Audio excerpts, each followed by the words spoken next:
Iwanan mo yung mga bisyo ng mga kaibigan mo. Kung matagal ka nang lulon sa mga bisyo, sa barkada, nagsasayang ka na ng pera, nagsasayang ka ng oras. Why?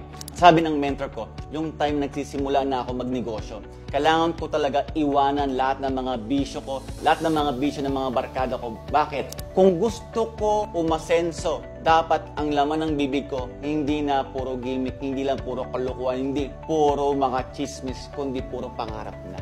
Puro plano sa buhay. Sometimes may mga ibang tao mo misinterpret ka kasi naging seryoso ka na, sasabihan ka ng kung ano-ano, kukutsain ka. Pero gusto ko sabihin sa'yo, kapag nag-succeed ka sa career o sa business na tinahak mo, I'm sure dating yung point, yung mga kaibigan mo na yan, mabibilib sa'yo. Because you made a right decision. Para sa akin, gawin mo lang yung ginawa ko, even na mga samahan ko na ng negosyo, after 5 or 10 years, right now, they're living the dream of their lives. Unlike, siguro, kung hindi ko ginawa yun before, malamang ngayon pa lang nagsiseryoso sa buhay.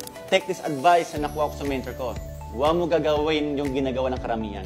Ano yun? Yung play now, pay the price later. Puro gimmick, puro kalokohan muna, at pagdating sa dulo, yung tumanda na sila, they pay the price ng ginawa nilang decision sa buhay. Balik na rin natin. Pay the price right now. Magsakripisyo mo na kagad nga bang maaga pa. And sa dulo, play later. Mas masarap mag-enjoy kapag marami ka ng pera at kapag marami ka ng napundar sa buhay mo. And that will be one of the best decision na gagawin mo sa buhay mo.